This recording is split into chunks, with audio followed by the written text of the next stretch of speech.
విశ్వక్ గారు ఇక్కడ ఇందాక నుంచి తొడలు చూపించే అంటున్నారు. అంటే కొత్తగా ఏమన్నా ట్రెండ్ ఏమన్నా క్రియేట్ చేద్దాం అనుకుంటున్నారా?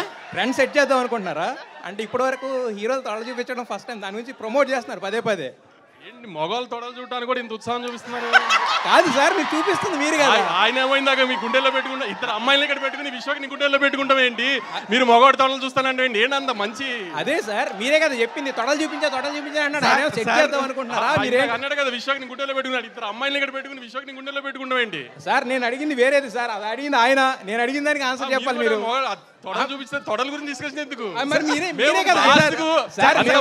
తొడగొడతాడని ఉద్దేశంలో చెప్తే మీరేదో ఎక్స్పోజింగ్ ఒక్కసారి అడిగాము, మీరు 2 సార్లు చెప్పారు.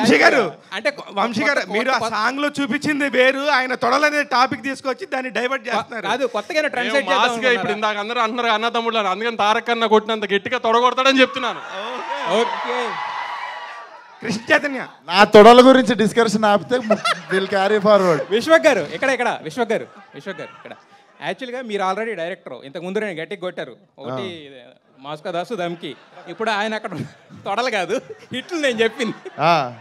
అయితే మరి ఈ సినిమా డైరెక్ట్ చేస్తున్నప్పుడు, కృష్ణ చైతన్య గారు డైరెక్ట్ చేస్తున్నప్పుడు మీలో ఉన్న హీరో మాత్రమే అక్కడ కనిపించాడా? డైరెక్టర్ కూడా అప్పుడప్పుడు ఆయన తొంగి చూసాడా? నేను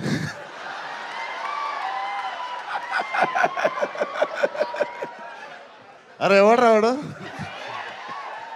మీరు నవ్వుకున్నారు సార్, మీరు ఎంజాయ్ చేస్తున్నారు. మా వాళ్ళు ఏం వేసినావు రాను, హైలైట్ వేసినాను సార్. నేను యాక్టింగ్ చేసినప్పుడు యాక్టింగ్ సుఖం సార్. యాక్టింగ్ ఎంత సుఖం అంటే పోతాం, పిలుస్తారు, ఆ చెప్పిన పని చేసి వచ్చేస్తే చాలు. ఈ డైరెక్షన్ ప్రొడక్షన్ అనేవి ఒక అరెకరం ఊడిపోతుంది, అవి పెట్టుకోవాల్సి వస్తుంది మనం. సో అంత హ్యాపీగా మనకంటే తెలివైన వాళ్ళు ఉన్నప్పుడు సరెండర్ అయిపోవాలి. ఓకే, అయితే మీరు యాక్షన్ సీన్స్ దుమ్ము దులిపేస్తారు, ఎమోషనల్ సీన్స్ కూడా ఎరగదీసేస్తారు, ఇక రొమాంటిక్ సీన్స్ అయితే రచ్చ. సో మరి ఏవి చేయడం గమనిస్తే నేను రొమాన్స్ చాలా తక్కువ చేస్తా. సరే, ఏది చేయడం ఇష్టం, ఏది చేయడం కష్టం మీకు? కష్టమా సార్? కష్టం మాత్రం కష్టం,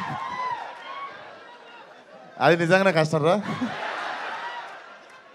అదే సార్, నాకు కామెడీ కష్టం ఉండే, కాకపోతే అది కమ్ ఓవర్ చేయడానికి నేను 2-3 సినిమాలు చేస్తుండే. పాగల్ కావచ్చు, అశోకవనంలో అర్జున కళ్యాణం చేయడం కావచ్చు. ఇవి నాకు కామెడీ చాలా భయం ఉండే, అది కమ్ ఓవర్ చేయడానికి ఆ సినిమాలు చేశా. సో ఇప్పుడు అడిగితే పెద్ద భయాలు ఏం లేవు సార్.